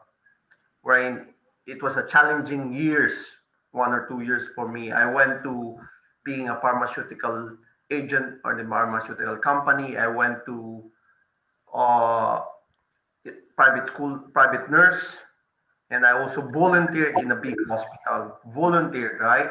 So then from there, it was by what you said, by luck or by accident, or in the fire service, they're looking for nurses who wants to work in the emergency medical services. The reason why I took becoming a nurse is I want to become an emergency, work in the emergency. So I grabbed that opportunity. Like I work in the fire service. We call it the civil defense, in equivalent to civil defense back here in Qatar, in the Middle East. I worked there as a fire officer. I have received all the training being a fire officer as well. But at the end, I was assigned, because I'm a nurse, I was assigned in the emergency medical service. That all started my EMS career. And I first had my first aid course first, then I become an instructor of first aid course. Then it brightens or broaden my interest in the EMS profession. Saving lives will really, right? Once you save one life, then that's it. That's the triggering point. I can remember still doing mouth to mouth to a lady. Yes, during those days, that was the day. Thank you. Okay, so no matter what basic career now, if you want to upgrade to the EMS, we can try that later. So thank you so much, Mr. Jana, for the question, for the answer. So the next question is going to Ms. Nurhadi. It's from Elisa Nurhayati Agustina. The question is, saya Elis dari Jakarta, bagaimana terkait jenjang karir occupational nurse. So the question is how to grow up our career in occupational health nursing. So please answer, Ms. Nurhadi. Thank you, Pak Abdul Hamid, for the questions. Bu Elis, Bagaimana terkait jenjang karir occupational health nurse? Ya, occupational health nurse career of occupational health nurse is mainly will be as a nurse practitioner, because in occupational nurse you will be your scope will be in the industry only. So you will be in Western country, for the occupational health nurse, they used to work independent, and even they will lead the health service in industry. Yeah, so the other health profession in industry, like for example, even the doctors, EMS, and other health related profession in industry, it used to be led by the occupational health nurse. Even here, I can give you an example that in Qatar, for example, there's a company called QChem, Qatar Chemical. In QChem here, the lead of the health is a nurse, occupational health nurse, the lead in health service. So, and also in one British oil company, the lead of the health service of that company is nurse, health nurse. So the jenjang karir untuk occupational health nurse bisa sampai setinggi itu. Of course, to reach there is not easy. You have to always improve yourself professionally as well as personally, because to be a profession, you have to enrich your personal as well. This is that I can give you the advice, because if you are only increase your professional without improving your personal, also it will not support you well. Jenald give already a very good example that he sacrificed a lot to reach in this position right now. That means that he also not only trying hard professionally, but also improve our personal life. Mungkin itu saya bisa menjawab, Bu Elis. Atau kalau mungkin masih ada yang ditanyakan lagi, silakan. Kembali ke Pak Abdul Hamid. Ya, baik. Terima kasih Pak Nurhan. Jadi kalau untuk jenjang karir sampai setinggi petinggi itu bisa lead of occupational health di satu industri itu bisa dari organisasi kita ya Pak ya, dari seorang perawat sendiri. Baik. Jadi untuk jenjang karir occupational health ini memang sangat menarik juga untuk teman-teman semuanya. Oke. Katanya Bu Elis sudah cukup dengan jawabannya. Terima kasih banyak Pak Nur Hadi. Kita ke beberapa orang masih ada yang angkat tangan. Ibu Arita, Ibu Widya, Ibu Hesti Ikowati. Silakan kalau mau bertanya langsung, atau teman-teman juga yang lain silakan tulis di atau kalau mau tanya langsung silakan. Mbak Hesti atau Ibu Hesti silakan kalau mau bertanya langsung kepada kita. Ya Pak. Assalamualaikum warahmatullahi wabarakatuh. Waalaikumsalam warahmatullahi. Silakan. Ini saya mau bertanya langsung karena kalau ketik terlalu panjang. My question atau ke Pak Nurhadi? Ke Pak Jainal. Oh, so the question is going to you, Mr. Jainal. Go ahead, please. Okay, lanjut Bu. Okay, this is actually interesting presentation regarding the EMS and then how you deal with the EMS setting. And then the question is about the Filipino mind, yeah, because most of the people in Philippines, they have a setting or set up in their mind, they have to go for abroad. Can you see my voice? Yes, go ahead. For the other participant, please mute your microphone. While the other is hello. Yes. Okay. I will continue my question. Okay. Actually, I would like to ask you regarding how to change our mindset up, because for Indonesian people, most of us, after we graduate our study, we would like to go as educator. That's why you can see when raise up the educator more from the clinician. Then in the setup, we would like to be a teacher, we'd like to be an instructor like that. But to be a clinician itself is a little bit, a bit harsh. because they thought that become a clinician in the nursing is lower than as an educator. So how to change these people's mindset to be an EMT, which is when I saw the EMT people with the ambulance, with how they respond to the, I mean, emergency situation is little bit, you know, like a cool, you know, like that. So can you explain to me how to do that so people there in Indonesia can change this kind of impression to be an EMT? Thank you so much. Thank you, Miss Sesi. Thank you. Well noted. Uh, Please, I'm also happy to hear that just because merely showing those videos, I have explained to you what do we do as an EMS staff. Yeah, just like what I said, an EMS service first and foremost in order for individually, right? If they find out now for all the viewers who are listening right now, and they have watched this presentation, they may have just like you, they initially got the attention and find it very interesting, right? So from a clinician, just like what I said, even in the nursing profession, uh, you need as early as now, everybody's still struggling. I'm asking my son, he's an EMS provider also, and my nephew, what do you want to do? Which field do you want to do? Right? You're a freshly graduate. We have so many things in the Philippines, even I'm sure even in Indonesia, we have freshly graduate nurses.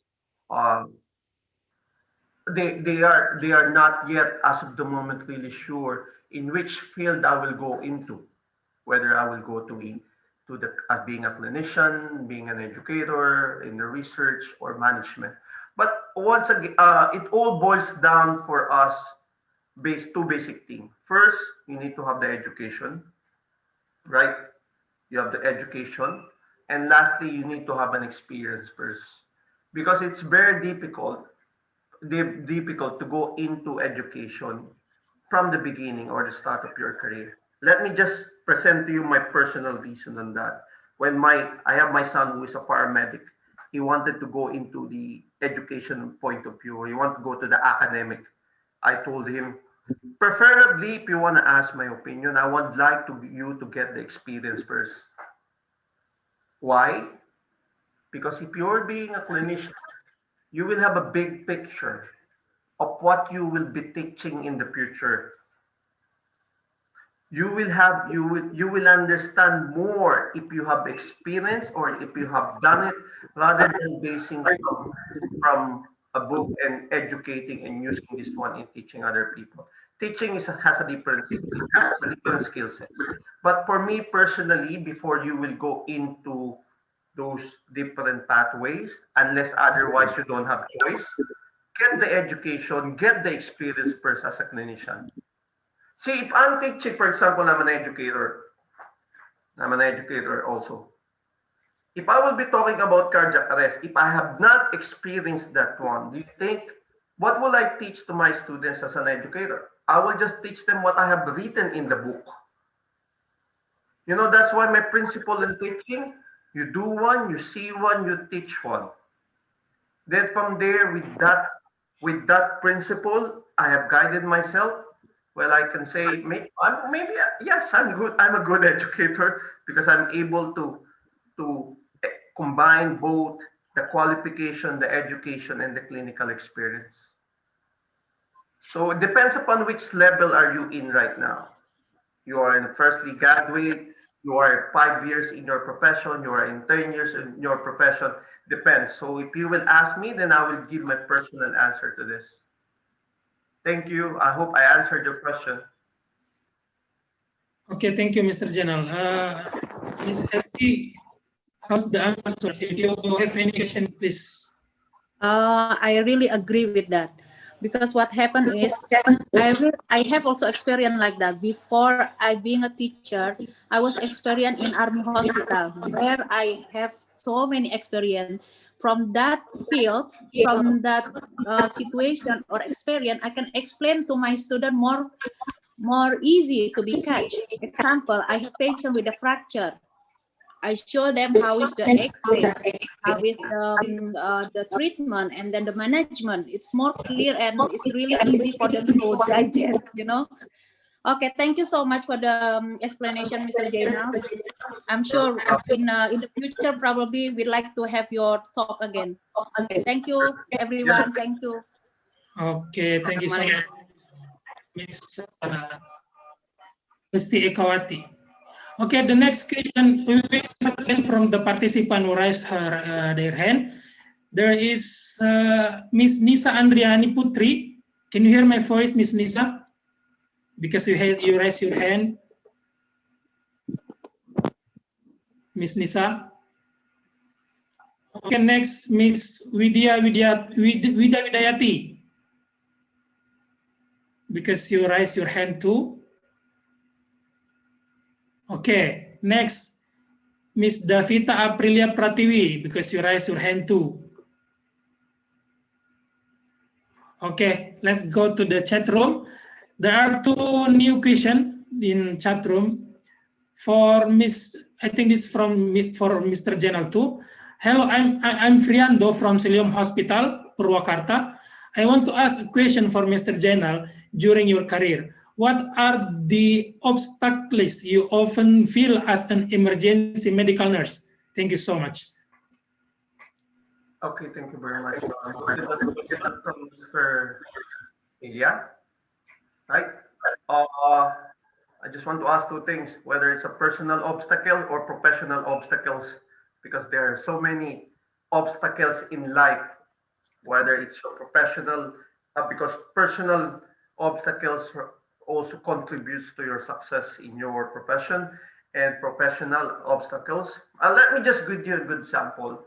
The way how I do things, I help myself first so that I can help my. This is a generic statement from me as a person and as an EMS provider or educator. I'm helping myself first, because if I know if I help myself, I can help my family. I can be a successful one if I help myself. For example, I sacrifice paying for my own education with the sacrifice of taking half of my salary just to attend a certain course, right? And I'm telling my family, because this is one of the personal obstacles.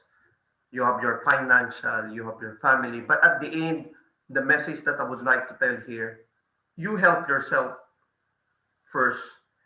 At the end, you will be helping your family, because in the future, all those sacrifices that you have done will bring you some opportunities, right? Those are the obstacles.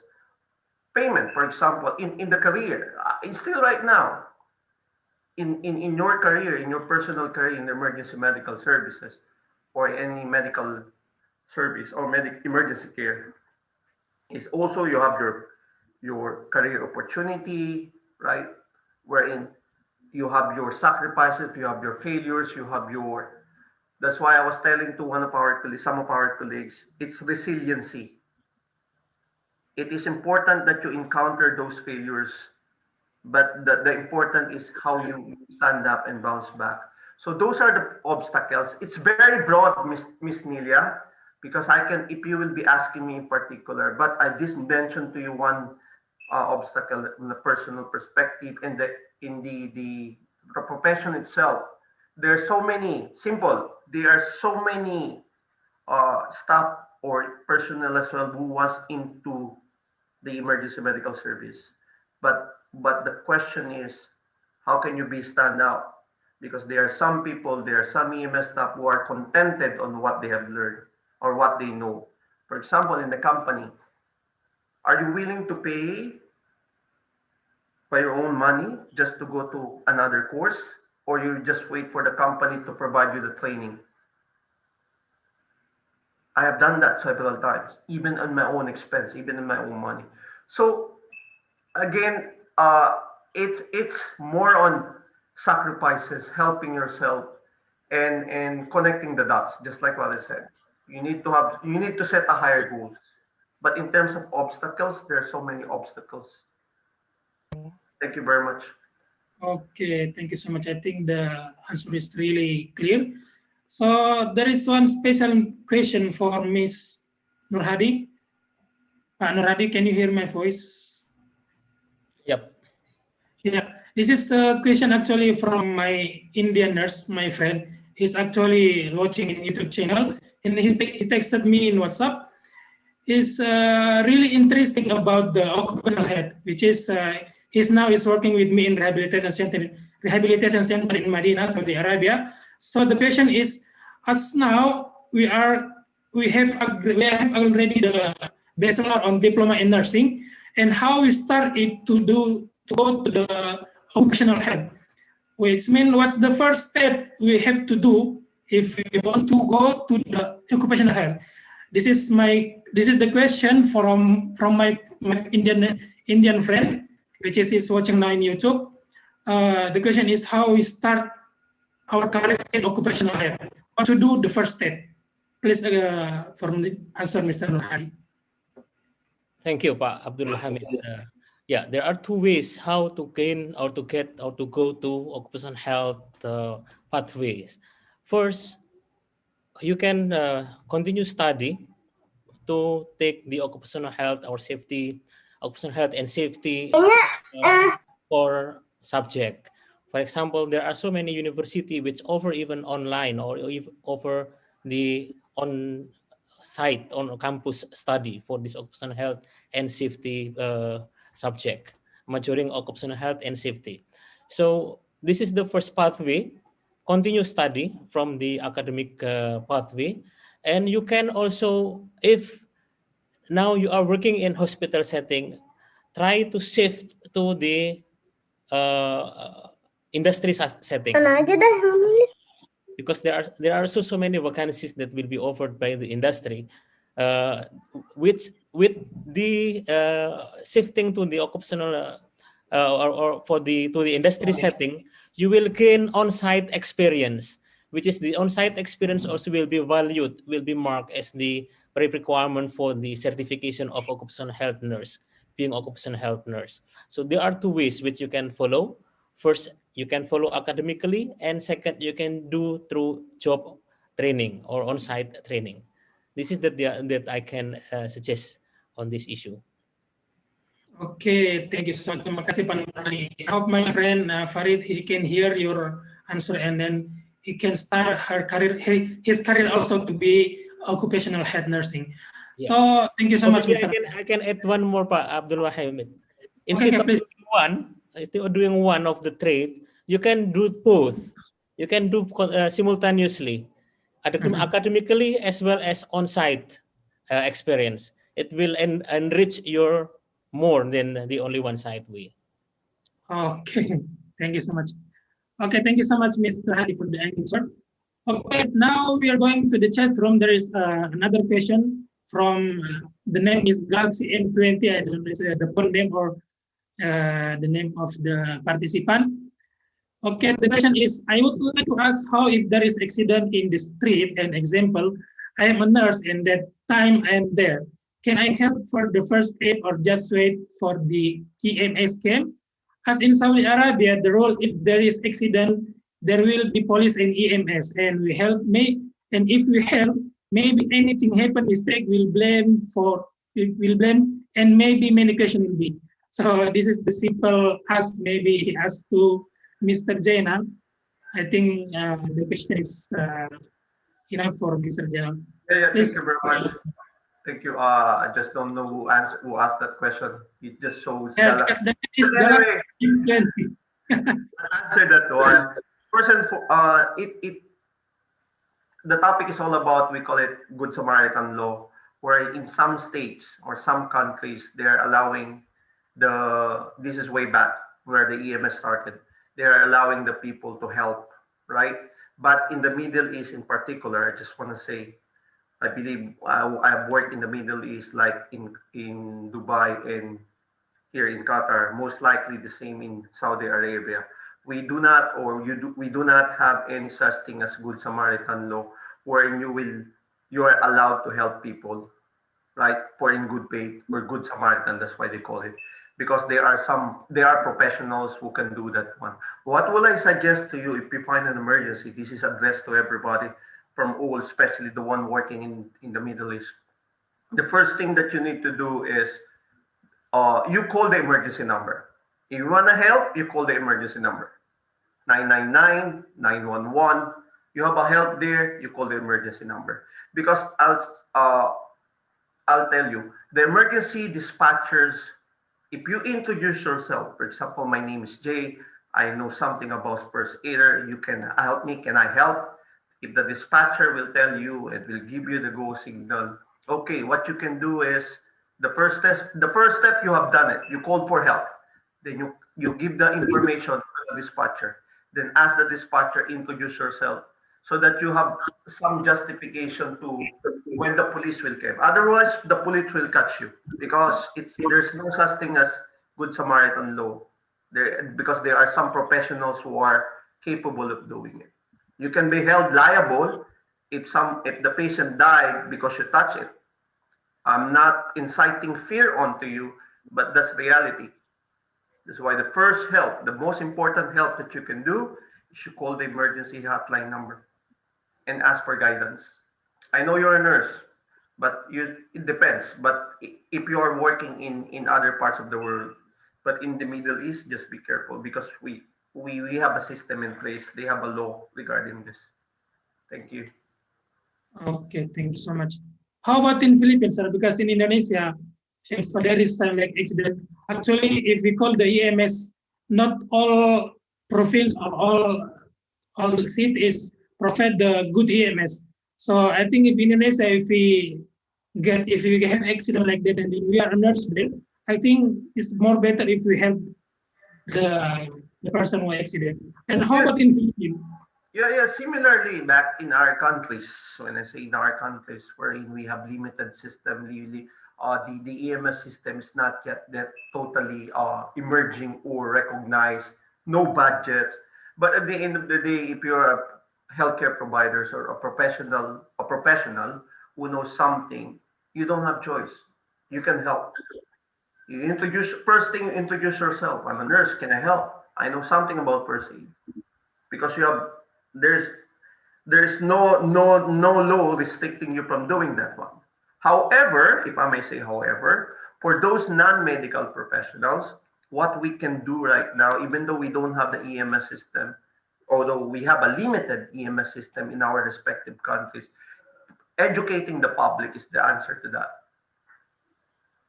Educating the public. Doesn't matter whether it's coming from us, from the medical profession, or from the law enforcer, or the other governments. Educating the people using the government resources or government out system, that if there's an accident, this is what you should do. Do not touch the patient, whatever. So we need a collaboration and coordination with the government in order to address this issue in terms of accident and limitation in the EMS service. Thank you. Okay, thank you so much, Mr. Jenal. Okay, let's go to the participant who raised their hand. Miss Widya Widayati, can you hear my voice? If you want to ask directly, go ahead, please, Miss Widya Widayati. Or Miss Davita Aprilia, because you raised your hand too. Hello. Okay, let's make I think this is the last question, because we have limited time too. So I think if there is no more question, this is the last question from the chat room. Is there any EMTP course in Philippines or Southeast Asia? And how can we get the national board exam from US NAMT? Okay, this is, I think, is going to Mr. Jenal. National Association of Emergency Medical Technicians. When we talk about Asia, Southeast Asia, yeah, there are even institutions or organizations that offers bachelors in paramedicine or paramedics. I'm not talking about certification courses where you will have EMTI, EMT, or paramedic, right? There are institutions. The only question we have is, even back here, if the provider is not recognized by the National Association of Emergency Medical Technicians, no matter how rigid or comprehensive your curriculum, if they are not accredited with the USNAEMT, they will not be able to get the board exam or the licensing. So, but whether they are institution, yes, they even offer it as a bachelor's degree. But the accreditation is the important one in order for you. But see, I will tell you, in our government, the Bureau of Fire is one of the institutional government in the Philippines. The EMS personnel of the Bureau of Fire Protection, they are a government, right? They just need to pass a law. They can do a certification by themselves for those who want to practice as a professional or licensed EMS provider. The first thing that we need to do, the most important thing, one of the most important thing is for the EMS to be recognized in that specific country. In order to do that, you need to put a legislative, you need to put it in the Senate or Congress and make it as a law so that they will mark it as a professional or a profession. Then from there, once it becomes a profession, then you will have a license, then it will be considered as a profession. But as of the moment, it's very challenging, especially in Asia regarding this certification, standardization. It's very difficult. But back in US, it's already established. So once again, going back to that question, there are courses right now that offers more extensive. It can be even online. They can do it. But the question is the accreditation from the National Association of EMTs. So I'm not particular whether which institution or organization offering in Southeast Asia, but again, the accreditation or the connection with the EMS government back in US. So thank you. Okay, yes, Mr. Jenal. Okay, I think no more question. One last thing, because the more participant from this webinar is 70 or 80% is female nurses. And the question is how the change for the female nurses in occupational or in EMS service. So first, let Mr. Hadi to answer how the change for the female nurse in occupational health, and then Ms. Dinal also will answer about the female nurse in emergency setting in EMS. So please, Mr. Hadi, for your answer. Please, your mic, Mr. Nur Hadi, unmute, please. Sorry. Thank you, Abdul Hamid. There is no obstacle if you are female to be an occupational health nurse. No obstacle. The thing is that when you have to go to the site, for example, you have to do the investigation to the site, plan site, I mean to say here, then you need to be ready that you have to wear the appropriate PPE. Like, for example, you have to wear coverall, you have to wear safety boot, you have to wear helmet, you have to wear eye goggle, and so on. That you have to follow these protocols. Otherwise, there is no clear, or there is no demarcation between male and female in the occupational health nurse. Everybody can be there. Everybody can be on board. Okay, because especially in Middle East or in Saudi Arabia, like female and nurse is very different chance for working in Saudi Arabia. Okay, let's go to the Mr. Jenal for the chance female nurse in EMS. Please, your answer, Mr. Jenal. Seconding that statement from Mr. Nur Hadi, I'm seconding it. There's nothing that stops the female nurses to be in the EMS service, unless it's restricted in the country. I understand what you're talking about, Mr. Abdul Hamid. So it depends on the country whether they are allowing female nurses. But I'm talking about in the free world, in other parts of the world where female EMS providers, first and foremost, we are all professional nurses. When you are a nurse, you can go anywhere, right? Same as well in the EMS profession. Though there will be some challenges that somehow you need to oblige, but experience will solve it. I know you're handling by yourself a big patient, so you need to find a way how to carry a big patient.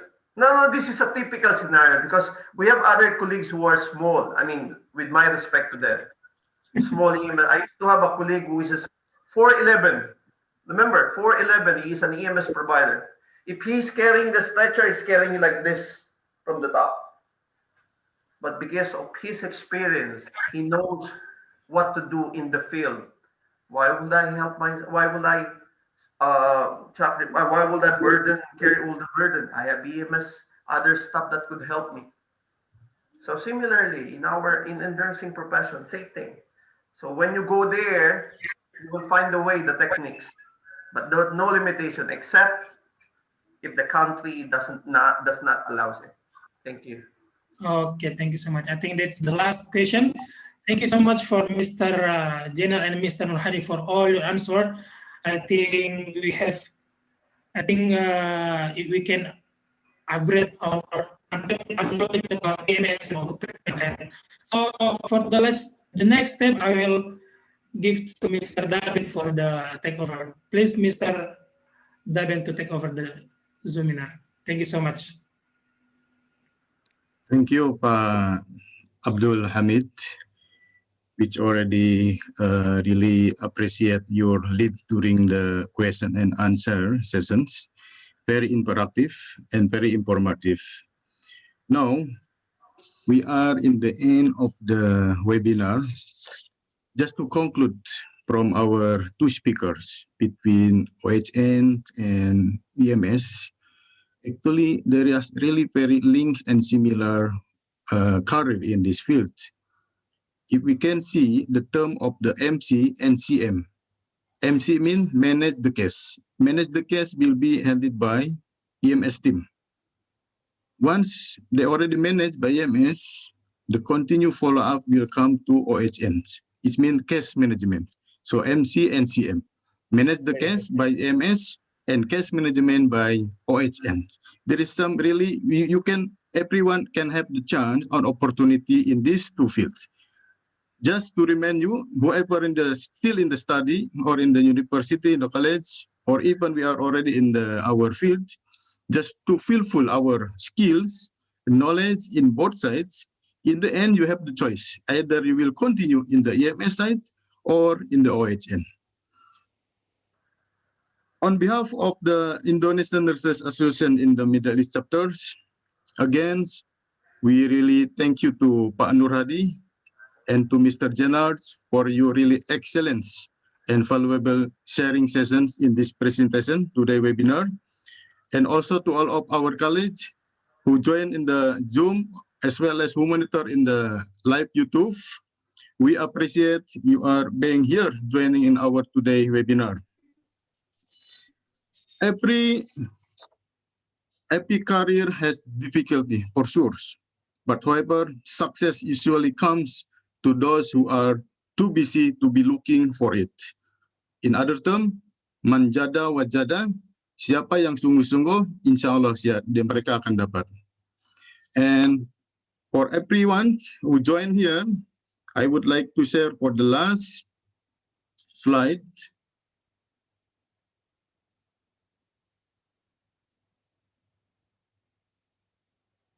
So everyone, please register in the end of the session. And your feedback for us really very important for our next improvement in the next webinar. This is the link for evaluation at feedback form. Everyone, please register here, especially for those people who will need the credit points for continuing education, especially for our Indonesian nurses. Thanks again, and see you in the next webinar. We do apologize for any inconvenience caused during this webinar, and then we will improve, inshallah, in the next webinar. Keep up your health and career performance today, as well as this is our basic way to go to our future success. Salam tangguh, perawat Indonesia. See you again. Wassalamualaikum warahmatullahi wabarakatuh. Waalaikumsalam warahmatullahi wabarakatuh. Thank you. Thank you very much for having us. Waalaikumsalam warahmatullahi wabarakatuh. Thank you, Mr. Jenal and Mr. Nurhadi, for a very good presentation. Thank you. Anytime. Well done, well done.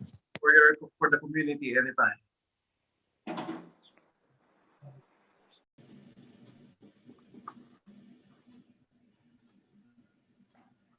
Already, Mr. Janab, if you want to leave the Juminar, no problem. If you will continue talking, noise. Okay, thank you very much. Yeah. Thank you, Daben, on behalf Thank you very of the much, group. Mr. J. Thank you so much, Mr. Thank Janab. you. Yeah, Bye-bye. again. Assalamualaikum warahmatullahi wabarakatuh. Salamat, salamat. Selamat. Selamat Kuya J, selamat. Thank you. Welcome, welcome. Anytime, just ask me, or if I'm free, we can incorporate in my schedule. I'll do it. Yeah. Anytime. Yeah, very appreciate. I think today is very, very good topics. Maybe Mr. Janat, in the next webinar, we will invite you again. Yeah. Yeah, sure. Why not? Just like what I said, just anytime, as long as you tell me ahead the schedule, and I'll do it. I think everyone very interesting in this topic. Yeah. Just tell me in advance, because I already, just like in our group, we have planned the whole year topics, so you can do the same to me. Okay. Yeah. Anyway, okay, Mr. Daben, Mr. Sugeng, thank